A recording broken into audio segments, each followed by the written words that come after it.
இந்த பாருங்க தொடர்ந்து மக்கள் அதே அந்த தற்காலிகமாக அமைக்கப்பட்டிருக்க அந்த மண்மூடி போட்டிருக்கிற இடங்களால் தான் போக்குவரத்து செய்கிறாங்க.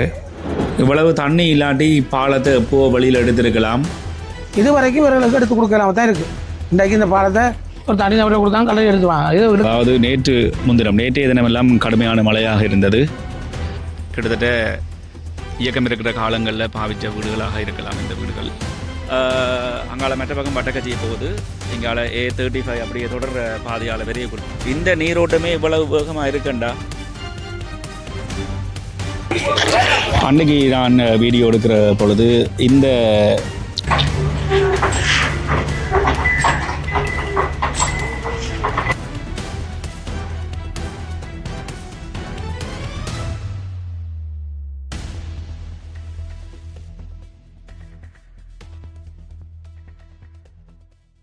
வணக்கம் அன்பு உள்ளங்களே, மீண்டும் ரஜீவன். இப்போ எங்கே நிற்கிறேன் என்று சொன்னால் பரந்தன் சந்தியில் நிற்கிறேன். என்னோட உசாந்தனன் நிற்கிறார். நாங்கள் ரெண்டு பேரும் இப்போ எங்கே போய்கொண்டிருக்கிறோம்னு சொன்னால் மீண்டும் அந்த A35 பாதையால் அந்த பாலத்தினுடைய திருத்த வேலைகள் முடிஞ்சுதான்னு சொல்லி பார்க்க போய்கொண்டிருக்கிறோம். குறிப்பாக அந்த பாலம் 6 தொடக்கம் 12 மணத்தியாலங்களுக்குள்ள கட்டி முடிக்கக்கூடிய பாலம். ஏற்கனவே என்னுடைய காணொலியில் நான் அதை சொல்லியிருக்கிறேன். அப்படி இருந்தும் இப்போ 6 நாட்களாக இந்திய இராணுவம் அங்கே இருந்து அந்த பாலத்தினுடைய கட்டுமான வேலைகள், அந்த திருத்த வேலைகள் போய்கொண்டிருக்கிறது. மிக முக்கியமான ஒரு பாலம். ஏனென்று சொன்னால் பலர் இந்த பாதையால் போக்குவரத்து செய்ய வேண்டிய ஆட்கள் இப்பொழுது சிரமப்பட்டு சுற்றி போக வேண்டிய ஒரு நிலைமை முல்லைத்தீவுக்கு. அந்த பாலத்தினுடைய கட்டுமான வேலைகள் எப்படி இருக்குன்னு சொல்லி பார்க்கறதுக்காகத்தான் இந்த காணொலி. இப்போ முரசு மூட்டை சந்தையால் திரும்பி அங்கால மற்ற பக்கம் பட்டக்கச்சியை போகுது. இங்கால A35 அப்படியே தொடர் பாதையால் வெறியக்குள்ள இதில் ஒரு பாலம் ஒன்று இருக்குது, காட்டுறன் பாருங்க. இது ஒரு சின்ன பாலம். இந்த பாலத்துக்கிட்ட அன்றைக்கு நான் வெறியக்குள்ள தண்ணி இவ்வளோ வேகமாக போக இல்லை, தண்ணி ஓட இல்லை. இப்போ இந்த தண்ணி இந்த இடத்துல ஓடுது. நேற்று முந்த நாள் பெய்த மழைக்கு பிறகு தான் இந்த தண்ணி இப்போ ஓட வலிக்கிட்டு இருக்குது. இப்போ யோசிச்சு பாருங்க, இன்னொரு வேகமாக இந்த தண்ணி ஓடுதுன்னு சொல்லி. இப்போ வெள்ளப்பெருக்கு எடுத்திருக்கேக்க என்ன வேகத்தில் ஓடி இருக்கும் தெரியுதா பாருங்க. இங்கே இந்த பாலத்துக்கும் இந்த தண்ணி ஓடுற இடத்துக்கும் ஒரு கொஞ்சம் தான் இடைவெளி இருக்குது. இன்னொரு கொஞ்சம் வேகமாக ஓடுமா இருந்தால் இந்த பாலத்துக்கு மேலாலேயே தண்ணி பாயிறதுக்கு நிறைய வாய்ப்பு இருக்குது.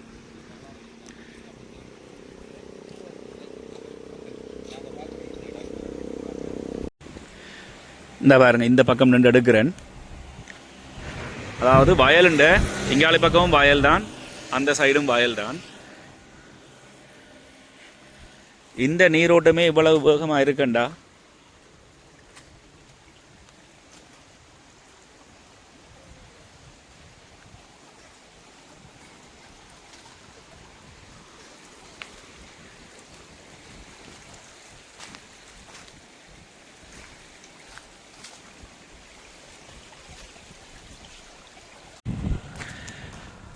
இங்காலி பக்கம் இருக்கிற வயல்களுக்குள்ள பாருங்க தண்ணி எப்படி போய் இறங்கி கொண்டிருக்கண்டு.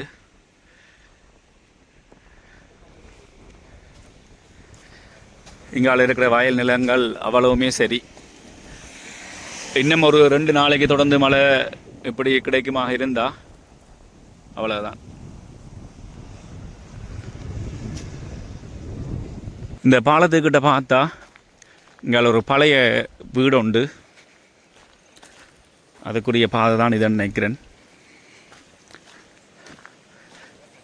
அது பழைய வீடுன்னு சொன்னால் நான் சொல்கிறது கிட்டத்தட்ட இயக்கம் இருக்கிற காலங்களில் பாவித்த வீடுகளாக இருக்கலாம் இந்த வீடுகள்.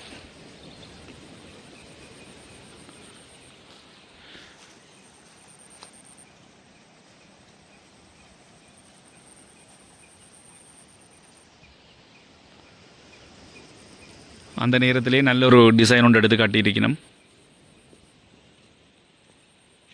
அன்றைக்கு விரைக்க இருந்த மாதிரியே பெரிய பெரிய கனரக வாகனங்கள் நிற்குது.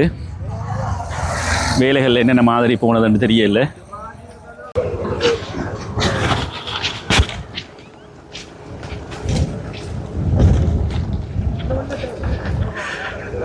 இந்த காணொளி பதிவு செய்ய இப்போ 3:45 கிட்டத்தட்ட 4 மணி ஆகிக்கொண்டிருக்குது. நான் நினைக்கிறேன் வேலைகள் முடிஞ்சிருக்கா என்ன எதுன்னு தெரியல, பார்ப்போம்.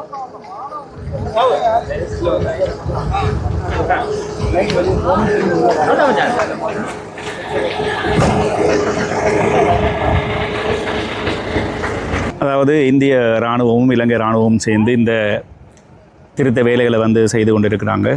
ஏற்கனவே நாங்கள் அறிந்ததன்படி இலங்கை இராணுவம் பழைய பாலத்தை அப்புறப்படுத்தி கொடுக்குற வேலைகளையும் இந்திய இராணுவம் தாங்கள் கொண்டு வந்த புதிய பாலத்தை பொருத்தி கொடுக்குற வேலையிலையும் ஈடுபட்டு கொண்டிருக்கிறாங்க.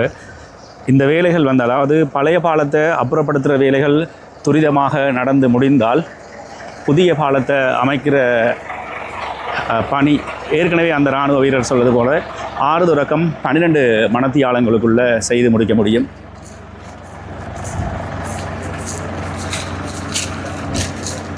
ஒரு பிளாக்காக தான் இந்த பாலம் இருக்குது. இந்த பெய்லி பிரிட்ஜ்ன்றது நான் முதல்ல சொல்லியிருந்தேன். நான் அதாவது போர்க்காலத்தில் பாவிக்கிற ஒரு பாலம் இந்த பாலம்.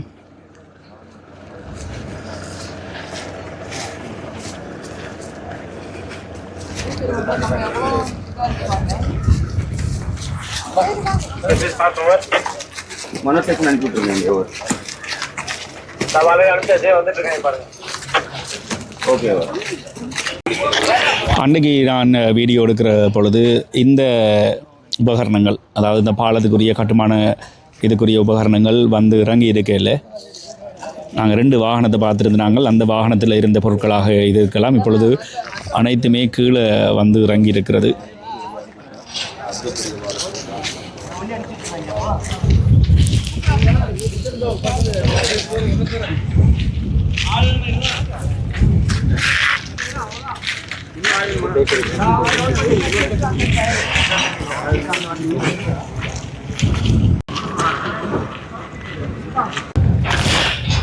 என்னென்னு சொன்னால், அதாவது நேற்றைய தினமெல்லாம் கடுமையான மழையாக இருந்தது.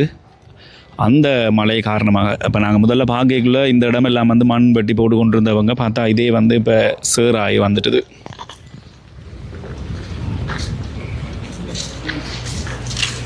A35 வீதியில் கண்டாவள பாலத்துக்கும் பிரதேச செயலத்துக்கும் இடையில் ஒரு பாலம் 5 வருஷமாக கிடக்கு. அது அவர் பக்கம் கிடக்கு. இதில் உடஞ்சி இன்றைக்கி 13-14 நாளாக இதை ஸ்ரீலங்கா ஆர்டிடியும் இராணுவம் அதை எடுத்து வெளியில் கொடுத்தா தான் இந்திய இராணுவம் புதிதாக பாலத்தை கொண்டு வந்திருக்கு. 1987ஆம் ஆண்டு இலங்கை இந்தியா ஒப்பந்தத்தின்படி இந்திய இராணுவம் எந்த வடக்கு கிழக்கில் இலங்கையில் இந்த அழுத்தத்திலையும் வரலாமன்ற இதுக்காக அவர்கள் வந்திருக்கார்கள், பாலம் கொண்டு வந்திருக்கார்கள். அது மட்டும் இல்லை, அவர் அமைதிப்படையாக வந்தார்கள். 2009 எமது இன அழைப்புக்கு வந்தார்கள். இப்போது பாலத்தோடு வந்திருக்கார்கள். ஆனால் இந்த பாலம் இதுவரைக்கும் இவர்களுக்கு எடுத்து கொடுக்கலாம தான் இருக்குது. இன்றைக்கு இந்த பாலத்தை ஒரு தனிநபரை கொடுத்தாங்க, கல்லறை எடுத்துவாங்க. இது இழுக்க வேண்டிய பாலம் தூக்கி உண்மையாக இதுக்கான வேலையை முடித்து கொடுத்தா தான் புது பாலம் வரும். இன்னும் பார்க்க போனால் இன்னும் 5-6 நாள் ஆகும் போல் இருக்குது. ஆனால் செய்யணும். இது இலங்கை இராணுவமும் இது ஆடிடியும் சேர்ந்து அங்கே இழுத்து கொடுக்கணும். அவங்க அதுக்குள்ள கை வைக்க மாட்டாங்க. புதிய பாலத்தை பொறுத்துறது மட்டும்தான் அவங்களோட பொறுப்பு. அவங்களோட வேலைகள் துரிதகதியாக நடக்குது. இதை தூக்கிட்டா மிச்ச வேலைகள் நடக்கும்னு நான் நினைக்கிறேன்.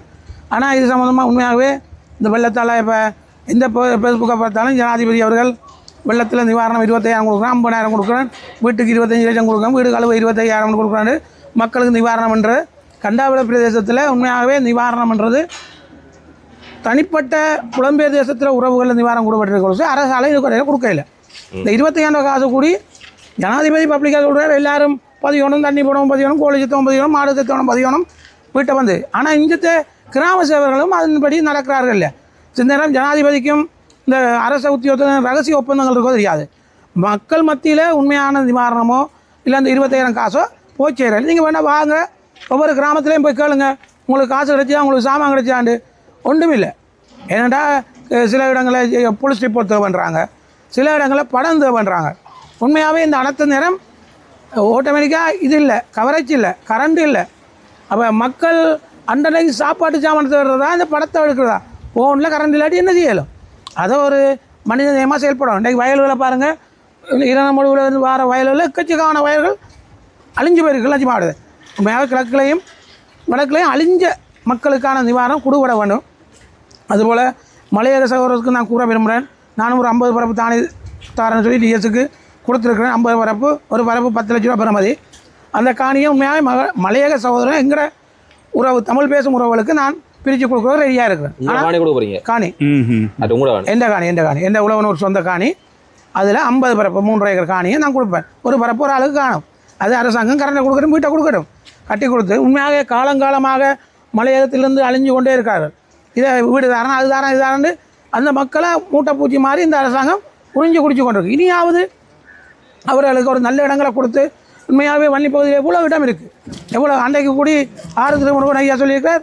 நான் கோயில் காணிகளை தரலாம். இன்றைக்கு இராணுவ முகாமில் பாருங்களேன், எத்தனையோ காணிகளை இராணுவ முகாம் மக்களுக்குள்ள இருக்குது தானே, அதில் விட்டு கொடுத்து அந்த மக்களை கொண்டு இங்கே குடியேற்றலாம். அவங்க தானே வேலை செய்கிறாங்க இல்லைண்டா?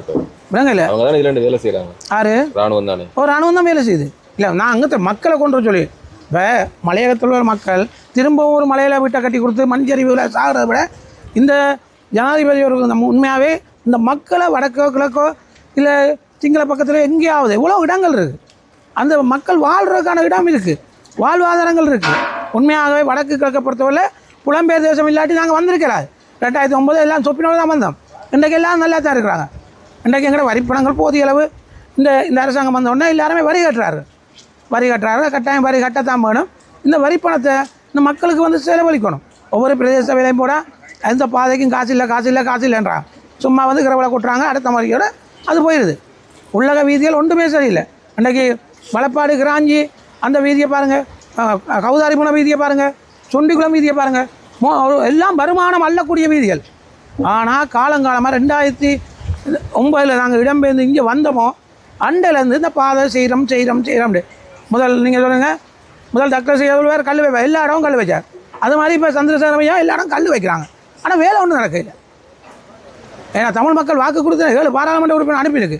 அந்த பாராளுமன்ற உறுப்பினர் ஒவ்வொரு கிராமத்தில் கேட்கலாதா? உங்களுக்கு 15 உங்களுக்கு 17 மக்கள்கிட்ட வாக்குக்கு மட்டும் போகணும்.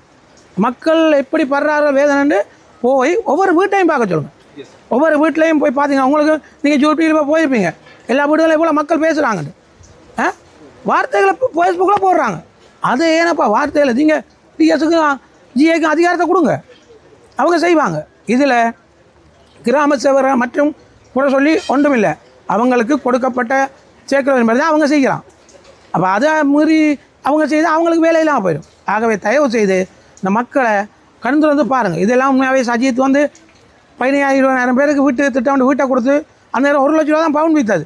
அந்த பவுனை கொண்டு பேங்கில் தனியார் பேங்கில் வச்சு பவுனும் இல்லை வீடும் இல்லை. அந்த மக்கள் படுற வேதனையை பாருங்கள். தற்காலிக வீடுகள் தண்ணி இல்லாத தண்ணி போயில்லைன்றான் ஜிஎஸ். உண்மையாகவே அந்த தற்காலிக வீடுகளை போய் பார்க்கணும். 15,000-16,000 வீடுகள் இருக்குது. அப்போ கட்டாயம் இந்த ஜனாதிபதி யோசிக்கணும். வீடு கொடுத்தா வீடு இல்லாமல் தான் கொடுத்துருக்கு. நீங்கள் நாட்டில் ஒரு ஜனாதிபதியாக எடுத்தால் உங்களோட பொறுப்பு என்ன? நீங்கள் வரக்கில் என்ன சொன்னீங்க? எல்லாம் நாங்கள் செய்வோம், மக்களுக்கு செய்வோம்னா மக்களுக்கு ஒன்றும் நடக்கவில்லை. ஆகவே இந்த சஜித்தால் கொடுக்கப்பட்ட வீட்டு திட்டங்கள் உண்மையாகவே அவர்களுக்கு ஒரு வீட்டு திட்டம் புதிதாக கொடுக்கப்பட வேண்டும் என்பதே எனது கோரிக்கை. இந்த பாலமானது எப்படியும் ஒரு கிழமை ஆகும் போல இருக்குது. இந்திய இராணுவம் அவர்களை புதிய பாலங்களை பொருத்தி கொண்டிருக்கிறார்கள்.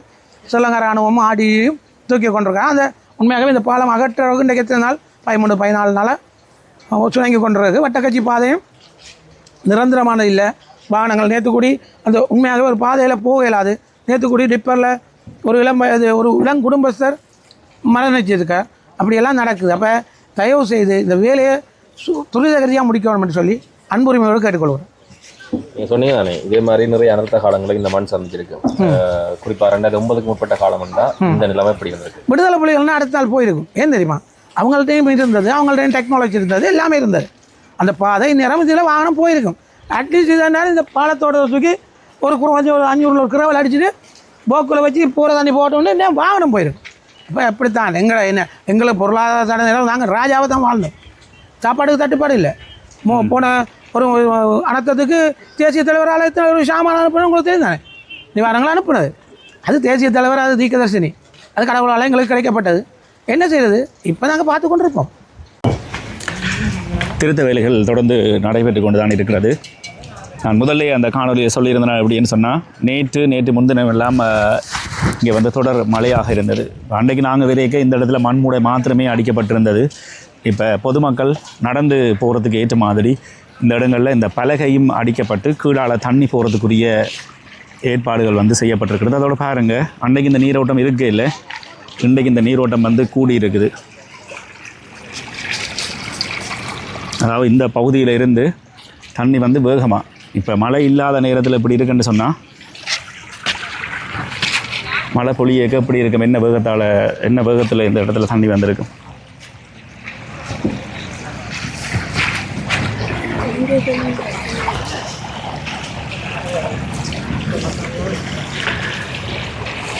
நேற்று முன்தினம் இருந்ததுக்கும் பார்க்க இன்றைய தினம் வேலை ஒரு அளவுக்கு நிறைவு பெற்றிருக்கிறது.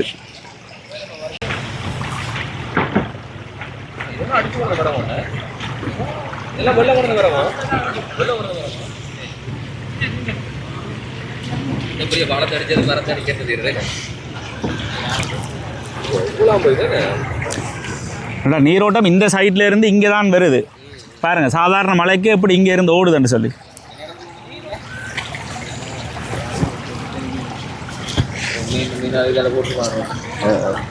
எந்த இடம் ஒரு நாளும் அங்கே இங்கே மாறி மாறி தெரிய வேண்டிய உண்மையாகவே மண் வீதி போட்டு வேலையே இல்லை, அடிச்சுட்டு போயிடும். உண்மையாகவே யுத்தத்தால் பாதிக்கப்பட்ட காலத்துலேருந்து எத்தனையோ ஜனாதிபதி வராங்க, எத்தனையோ வரிப்பணங்களை செலவழிக்கிறாங்க. ஆனால் பாதைகள் நிரந்தரமான பாதைகளை உருவாக்குறாங்க இல்லை. எந்த நிர்வாகமும் ஒரு நிர்வாகம் அவங்களுக்கு சார்பானவங்களுக்கு கண்ட்ராக்டரை கொடுக்குறாங்க. அந்த கண்ட்ராக்டுகள் வந்து நிரந்தரமான வேலைகள் நிதானம் இல்லை. உண்மையாகவே ஒரு ரோட்டு கண்ட்ராக்ட் கொடுத்தா குறைஞ்சது அந்த ஒப்பந்தம் அடிக்கணும். 10 வருஷம் ரோட்டு பழுதுன்னா அவர் சொத்தம் முடக்கணும், அவர் இருந்து அற விடணும். இது பார்க்க கண்ணங்கரையில் கருப்பா ஒரு சீமந்தில் ரோடு போனால் கிடங்கு வருது. இது மாதிரி உங்களுக்கு தெரியும் அந்த எங்கள் பருத்தூர் உள் ரோட் அந்த வீதியை பார்க்க குடத்தன வீதி, அது எத்தனையோ கோடி கொண்டு தொட்டினது. நான் நேற்று ஒரு செத்த வீட்டுக்கு போனேன், இந்த வீதியை பார்க்க கவலையாக இருக்குது. அது மழை பெஞ்சார் தார் கரைகிறது மாதிரி இருக்குது. அப்போ அந்தளவு மோசமாக அந்த போட்ட கன்றைக்காரங்கள்லாம் என்ன அரசு முதலே அந்த கன்றைக்காரத்தில் பல கோடியை வாங்கிடுது. பல கோடி அரசியலுக்காக செலவழிப்புக்காக வாங்கிட்டு பிறகு நக்கினார் நாவில் தரன மாதிரி அவங்கள்ட்ட கொடுக்க வேண்டியா இருக்குது. அதிக அளவான நிதி இலங்கைக்கு இப்போ கிடைச்சிருக்கு. இது சம்மந்தமாக சொல்லுங்கள். அதிக அளவு நிதி கிடைச்சிருக்குன்னு உண்மையாகவே ஃபேஸ்புக்கில் தான் பார்க்குறோம். ஜனாதிபதி சொல்கிறேன் 25 லட்சம் கொடுக்குறேன், 50 லட்சம் கொடுக்குறேன். இதுவரையில் மக்களுக்கு மலைய மக்களுக்கு ஏதோ கிடைக்கல தெரியாது. நான் இங்கே நுரையிலியாக இருந்து மலைய மக்கள் நிவாரணம் அனுப்பினேன். அதோட சொல்லி ஒன்றும் எங்களுக்கு கிடைக்கல சில கிராமங்கள். அப்படி பாதிப்புகள் அதிகம். இங்கே கிளிநொச்சி மாவட்டத்தை பொறுத்தவரை எக்கச்சக்கமான பாதிப்பு. அரசு நிறுவனத்தால் ஒரு அரை பிரதேச சீராத்த ஒரு நிவாரணம் என்ன மக்கள் கொண்டு போய் கொடுக்குறாரு. அது புலம்பெயர் தேச உறவு கொடுக்குறாங்க. மற்றபடி இந்த என்ன நிதி வந்தாலும் வடக்கு கிழக்கு ஒரு வந்து கண் மூடித்தனமாக தான் நடைபெறும். இன்றைக்கு 1987ஆம் ஆண்டு இலங்கை இந்தியா ஒப்பந்தத்தில் வந்த இராணுவம் இந்த வேகத்தில் வந்தது. ஏன் இந்த தமிழ் மக்களுக்கு வடக்கு கிழக்கு இணைஞ்ச ஒரு மாநில சுயாட்சியை பெற்றுக் கொடுக்கலாது? ஏன் இந்த ஜனாதிபதி அன்றகுமார் திசாநாயக்கா தான் இணைந்த வடக்கு கிழக்கு எதிராக நீதிமன்றம் கூட வரும். இதெல்லாமே வரும்போது எல்லாம் சொல்லுவாங்க. வந்த பிறகு அந்த கதிரை ஒரு பிள்ளை ஆசாமல் அரசியல் ஒரு கதிரை இருந்துட்டோம்டா கொஞ்சம் கஷ்டம்தான். பார்ப்போம். அதன்படி ஏதோ ஒரு சின்ன மிஸ்டேக்கில் மண்ணை கரைச்சி பாலத்தை இருப்பாட்டி. இந்த பாலம் மட்டும் இல்லை, அங்கே ஒரு பாலம் 6 வருஷமாக வேலை செய்கிறாங்க.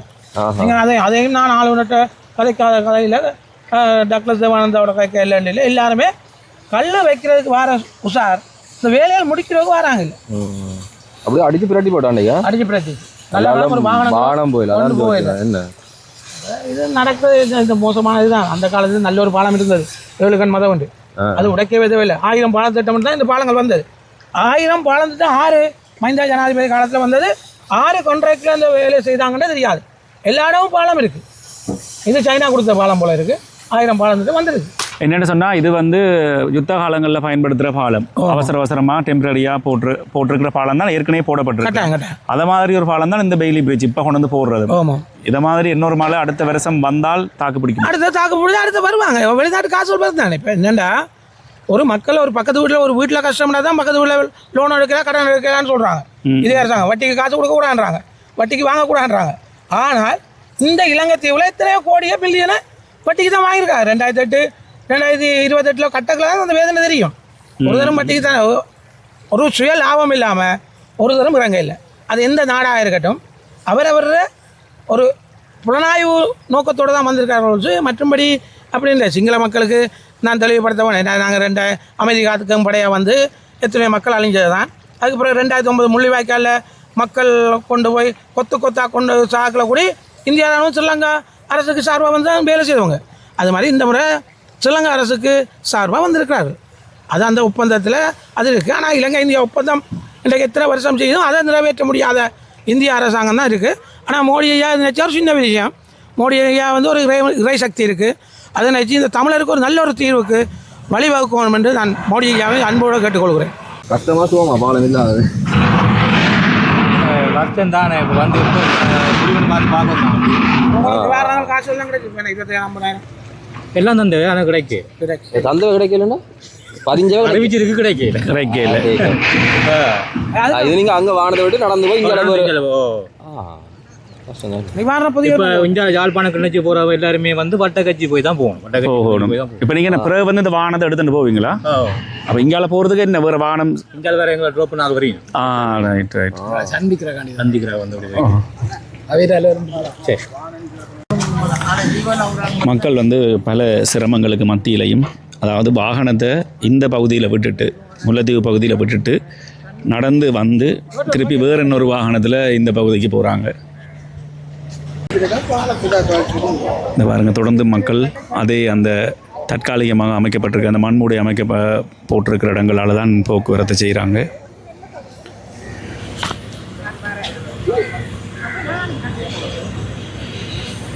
இப்போ மழை இல்லாத பொழுது நல்லா இருக்குது.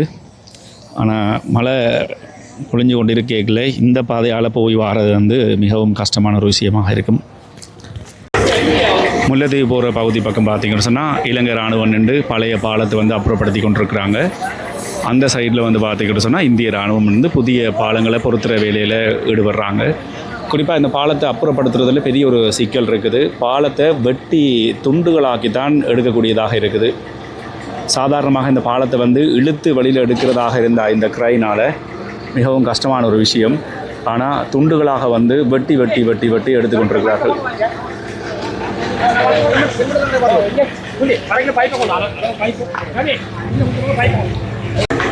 இந்த இடங்களில் பழைய பாலத்தில், அதாவது தண்ணியில் அடித்து கீழே விழுந்த பாலத்தின் துண்டுகள் வந்து இங்கே வெட்டி வெட்டி அடுக்கப்பட்டிருக்குது.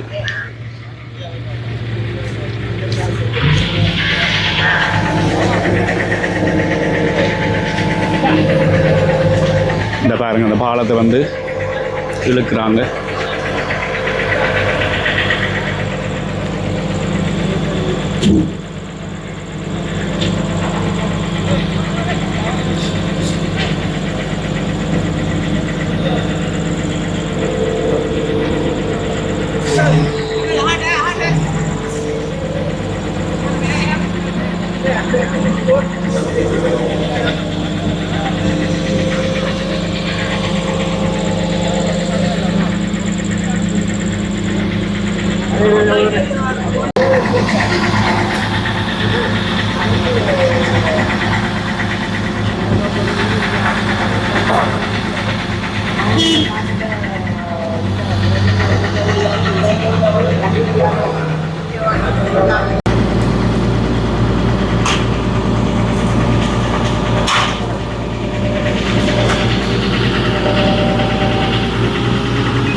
இது ஒரு பெரிய ஒரு கேடர் உண்டு, வெட்டி எடுக்கப்பட்டு இங்கால வந்து அப்புறப்படுத்தி இருக்கிறாங்க.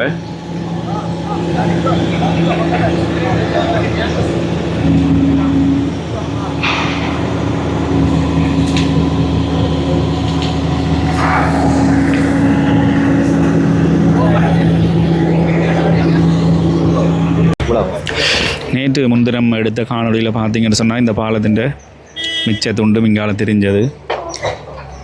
நேற்று பெய்த மழைக்கு பிறகு அந்த இடத்துல பாருங்க தண்ணி வந்து கூடி இருக்குது. எப்போவுமே இந்த இடத்துல தண்ணி நீரோட்டம் வந்து கூடுதலான ஒரு இடம்.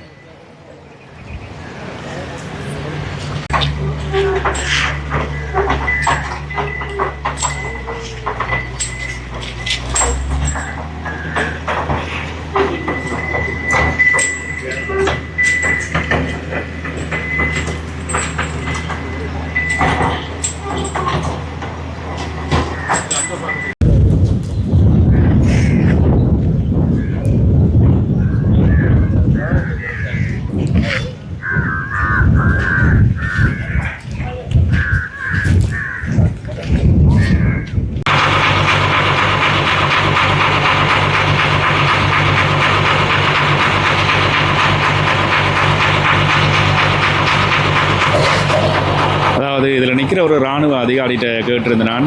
இன்றைக்குள்ள, அதாவது இன்றைக்கு 7 மணி வரைக்கும் வேலை நடக்குமாம். இன்றைக்குள்ள இந்த பழைய பாலத்தை இலங்கை இராணுவம் வந்து அப்புறப்படுத்தி தந்தால் நாளை காலையில் இருந்து இந்திய இராணுவத்தின் புதிய பாலம் அமைக்கிற வேலைகள் நடக்க துவங்கிடும் என்று அவர் சொல்லியிருக்கிறார். பார்க்கலாம்.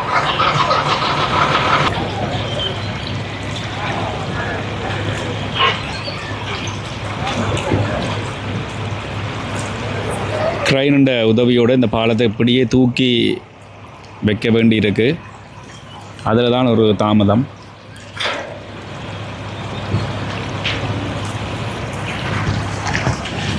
இப்போ இந்த பாலம் பழுதடைஞ்சிருக்கிறதால இந்த பாதையால் போக்குவரத்தில் ஈடுபடுற மக்கள் மிகவும் ஒரு சிரமத்துக்கு ஆளாகிறாங்க. A9 பாதையால் மாங்குளம் சந்தியால் 40 தொடக்கம் 50 கிலோமீட்டர் மேலதிகமாக போய், அதாவது சுற்றித்தான் முல்லைத்தீவுக்கு புதுக்குடியிருக்கு போக வேண்டிய ஒரு நிலைமை.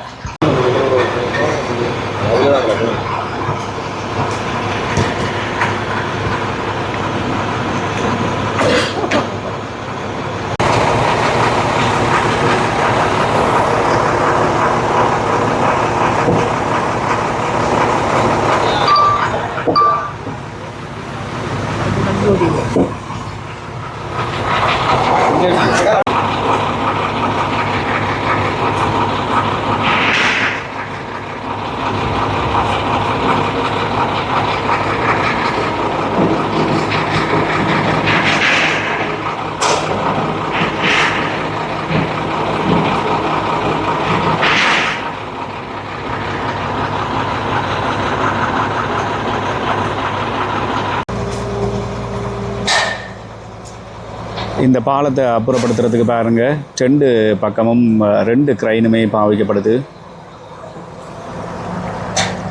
அதாவது இந்த சைடில் நிற்கிற கிரைனும் அந்த கிரைனுமே பாவிக்கப்படுது. அப்படி இருந்தும் பாலத்தினுடைய பாரம் கூடின பாலம்ன்றதால் அதை அப்புறப்படுத்துறதுல தான் இருக்கிற ஒரு சிக்கல்.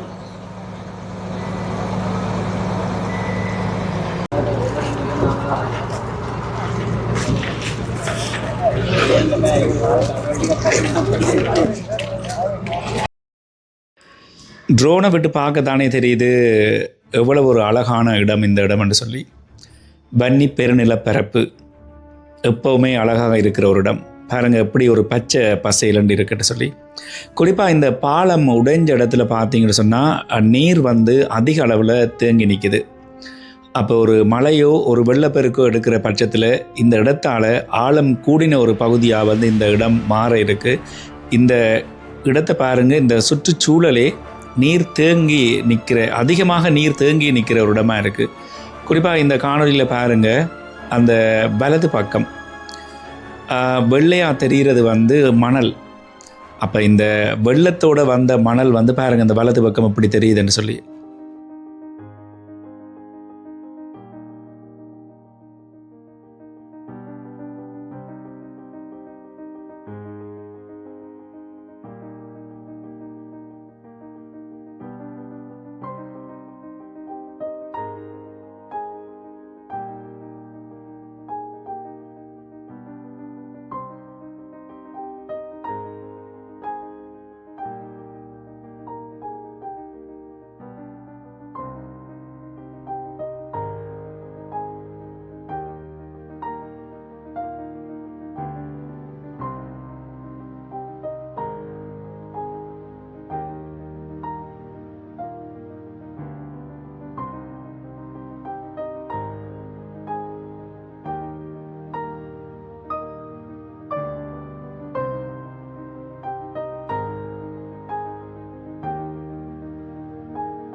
சரி நண்பர்களே, இதோட இந்த காணொலியை நான் நிறைவு செய்கிறேன்.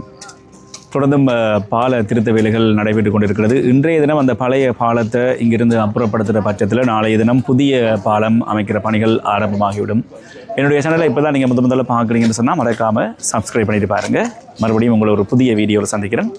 நன்றி.